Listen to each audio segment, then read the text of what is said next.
வணக்கம் and welcome to the show interesting info. July 17 இன்னைக்கு national tattoo டே அப்படின்னு சொல்லிட்டு அமெரிக்காவில் ஒரு டே வந்து செலிப்ரேட் பண்ணுறாங்க. இந்த டேட்டூ பொறுத்த வரைக்கும் இப்போ எல்லாருக்கும் தெரியும், பயங்கரமாக ட்ரெண்டிங்காக மக்கள் எல்லாருமே போட்டு சுற்றி இருக்கிற ஒன்று.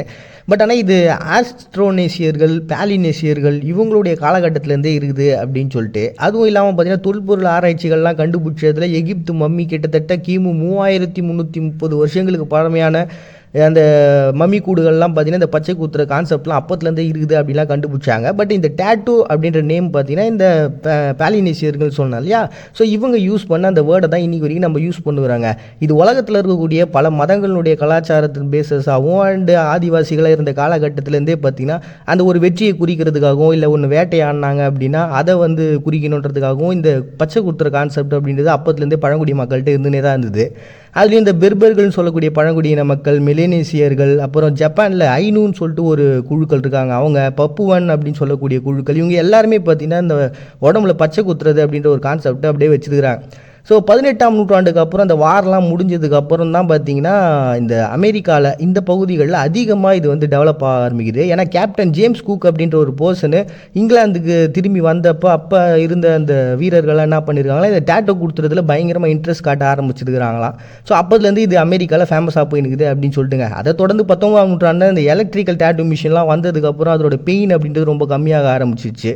ஏன்னா இந்த பச்சை கொடுத்துறது வந்து பார்த்திங்கன்னா லைஃப் டைம் நீங்கள் வாழ்க்கையில் உங்கள் கூட இருக்க போகிற ஒன்றா, உங்களுடைய உடலினுடைய தோற்றத்தையும் மாற்றக்கூடிய ஒன்றா இருக்குது. ஸோ அதனால் பார்த்திங்கன்னா இதுக்கு பயங்கரமான இம்பார்ட்டன்ஸ் அப்படின்றது இருந்துட்டு தாங்க இருக்குது. ஸோ அதில் என்னென்ன வடிவம் வேணும், என்னென்ன தேவை அப்படின்றது அவங்கவுங்களுடைய திங்கிங்கு தாட்டுக்கு ஏற்ற மாதிரி கடைசி வரைக்கும் அதை வச்சுக்கணும் அப்படின்ற ஒரு கான்செப்டில் இருக்காங்க. இது வந்து ஒரு அந்தஸ்து குறிக்கலாமல் இருக்கலாம், இல்லாட்டி ஒரு காலகட்டத்தில் குற்றவாளிகள், அடிமைகள், இவங்க எல்லாருக்கும் பார்த்திங்கன்னா இந்த பச்சை குத்துறதுன்ற கான்செப்ட்லாம் வச்சுருந்துருக்காங்க. இதே மாதிரி பார்த்தீங்கன்னா சீனாவில் 2100 வருஷத்துக்கு பழமையான அந்த தொல்பொருள் ஆராய்ச்சிகள் மூலமாக அப்போதுலேருந்தே அவங்ககிட்ட அந்த கான்செப்ட் இருந்தது அப்படின்ற ஒரு டேட்டு குத்துற கான்செப்ட் இருந்தது அப்படின்னு சொல்லியிருக்காங்க. அண்ட் ஆஸ்திரேலியாவில் பார்த்தீங்கன்னா குற்றவாளிகள் என்ன பண்ணியிருக்காங்க, அந்த துப்பாக்கியில் அந்த வெடிமருந்து லைட்டாக இருக்கும் தெரியுங்களா, அந்த வெடிமருந்தை வச்சு பச்சை குத்திருக்கிறாங்களாம். ஸோ இப்போ வந்து பார்த்திங்கன்னா அது ஏகப்பட்ட வெரைட்டியில் மாறிடுச்சு. ஸோ அவங்களுக்கு பிடிச்ச மாதிரி அதனுடைய காம்பினேஷன்றதை மிக்ஸ் பண்ணி அந்த பச்சை குத்துறதுன்றது இப்போ வரைக்கும் போய் தான் இருக்குது. ஸோ இப்படி பல ஆயிரம் வருடங்களுக்கு முன்னாடியிலேருந்து மனிதன்ட்ட இருக்கக்கூடிய இந்த டேட்டூ அப்படின்ற ஒரு கான்செப்டை கொண்டாடணும் அப்படின்னு சொல்லிட்டு அமெரிக்கா நினச்சாங்க. ஏன்னா அமெரிக்காவில் 2006 கணக்குப்படி கிட்டத்தட்ட 26-40 வயசுக்கு இடைப்பட்டவங்க கிட்டத்தட்ட 40% பேர் டேட்டு குத்திருக்காங்களாம். அப்படிப்பட்ட ஒரு விஷயத்தை நமக்கு கொண்டாடி ஆகணும், அதை பச்சை குத்துறவங்களை கொண்டாடி ஆகணும்னு சொல்லிட்டு டேட்டூ டே அப்படின்னு சொல்லிட்டு யூஎஸ்ஏ செலிப்ரேட் பண்ணுறாங்க ஜூலை 17. நெக்ஸ்ட் இண்டிபெண்டன்ஸ் டே அப்படின்னு சொல்லிட்டு ஸ்லோவாக்கியாவில் ஒரு டேவுங்க. இது வந்து ஸ்லோவாக்கியா வந்து அந்த செக் குடியரசோடு சேர்ந்து ஒரு குடியரசு உருவாகினாங்க, சோவியத் யூனியன் கலைஞ்சதுனால.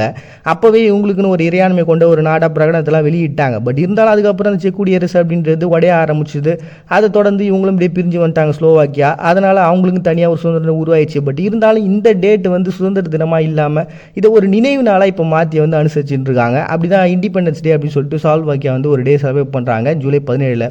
நெக்ஸ்ட் தென்கொரியாவில் பார்த்தீங்கன்னா இன்றைக்கி கான்ஸ்டியூஷன் டே அப்படின்னு சொல்லிட்டு ஒரு டேங்க. இது வந்து ஜப்பான்கிட்டருந்து அவங்க ஒரு பெரிய ஆக்கிரமிப்புலேருந்து அவங்க விடுபட்டதுக்கப்புறம் அந்த உலக போர்லாம் முடிஞ்சதுக்கப்புறம் 1948 என்ன பண்ணாங்கன்னா இவங்களை ஆள்றதுக்கு தனியாக சட்டத்திட்டங்களை உருவாக்க ஆரம்பிச்சிட்டாங்க. ஏன்னா மறுபடியும் வந்து வேறு யாரும் இவங்களை ஆள்றக்கூடாதுல்ல. அப்போ ஒரு பெரிய ஒற்றுமையை உருவாக்கணும்னா அதுக்கு இந்த சட்டத்திட்டங்களோ நம்மளுடைய உரிமைகள் என்ன ஏதுன்னு சொல்லிட்டு நமக்குன்னு ஒன்று உருவாக்கி வச்சா தான் கரெக்டாக இருக்கும். அதனால் அப்படி உருவாக்கப்பட்ட அந்த நாளை தென்கொரியா இன்றைக்கி செலிப்ரேட் பண்ணுறாங்க கான்ஸ்டியூஷன் டே அப்படின்னு சொல்லிட்டு July 17. Next world emoji day அப்படின்னு சொல்லிட்டு ஒரு டேங்க. இந்த எமோஜி அப்படின்ற கான்செப்ட் ஜப்பானில் ரொம்ப நாளாகவே அவங்க யூஸ் பண்ணிகிட்டு இருந்த ஒரு விஷயமா இருந்தது. 1980 1990 இடைப்பட்ட காலத்தில் அவங்க யூஸ் பண்ணிகிட்டு இருக்க சின்ன சின்ன பொருட்கள்லாம் இந்த எமோஜி வந்து வச்சுருந்துருக்காங்க. அதை தொடர்ந்து ஆப்பிள் நிறுவனம் iOSல 2011 இதை ஆட் பண்ண அது உலகம் முழுக்க பரவ அந்த எமோஜின்ற கான்செப்ட் பயங்கரமாக ஃபேமஸ் ஆக ஆரம்பிச்சிச்சு.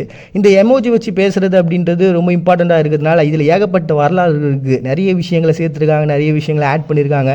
இது கடந்த ஒரு 30 வருடத்தினுடைய ஒரு வடிவமைப்பு தாங்க. அதனால் அது நிறைய விஷயங்கள் இருக்குது, எப்படி பரிணமிச்சு வந்தது அப்படி இப்படின்ட்டு. பட் ஆனால் இந்த எமோஜின்ற கான்செப்ட் பார்த்திங்கன்னா நம்ம இந்த தகவல் தொழில்நுட்பம்லாம் இல்லாத காலகட்டத்திலேருந்தே மனிதர்கள் ஆதி காலத்தில் அந்த ஒரு கல்வெட்டுகள்லாம் பார்த்திங்கன்னா சும்மா அவங்களுடைய உருவங்கள், பொம்மைங்கள்லாம் வச்சு தான் குறியீடுகளாக அதை பயன்படுத்திட்டு இருந்தாங்க.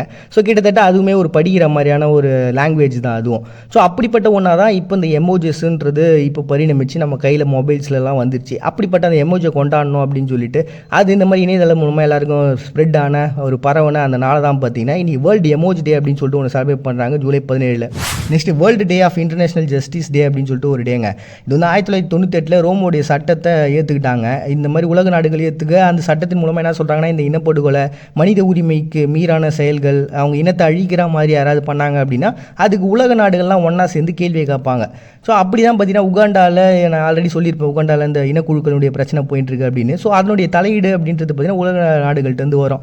இப்போ இது எதுக்காக இதை நடக்குது அப்படின்னு பார்த்தீங்கன்னா, இப்போ ஒரு நாட்டுக்குள்ளே பிரச்சனை அப்படின்னா அங்கே இருக்கக்கூடிய நீதிபதிகளை வச்சு பண்ணிடலாம். நாடுங்களுக்கு நடுவில் பிரச்சனை ஆச்சுன்னா என்ன பண்ணுறது? ஸோ அந்த சட்டங்கள் அங்கே என்ன நடக்குது, உண்மையாகவே இவங்க மனித உரிமை மீறல் பண்ணுறாங்களா, போர் தான் பண்ணிட்டு இருக்காங்களா, இல்லை இனப்படுகொலை பண்ணிட்டு இருக்காங்களா, எதுக்காக இதை பண்ணுறாங்க, ஸோ இதை பற்றிலாம் விசாரிக்கணும் அப்படின்னா உலக நாடுகளுடைய நீதிமன்றம்ன்றது தேவை. ஸோ அதனால தான் பார்த்தீங்கன்னா இந்த விஷயத்தை உருவாகினாங்க. அப்படி உருவாக்கப்பட்டு 2010 இதை செலிப்ரேட் பண்ண ஆரம்பிச்சிருக்காங்க, world day of international justice day அப்படின்னு சொல்லிட்டு.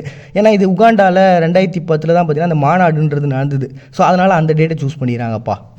ஆசை தேவையாகி தேவை கட்டாயமாக்கப்படும் பொழுது ஆசையினுடைய வெற்றி பயணம் தொடங்க ஆரம்பிச்சது. மறுபடியும் எல்லாரும் நாளைக்கு வந்து சந்திக்கிறாரு. உங்கள்கிட்ட விடைபெறுது நான் உங்கள் பாண்டியா. நீங்கள் பார்த்துட்டு இருக்கு இந்த நிகழ்ச்சி இன்ட்ரெஸ்டிங் இன்ஃபோ.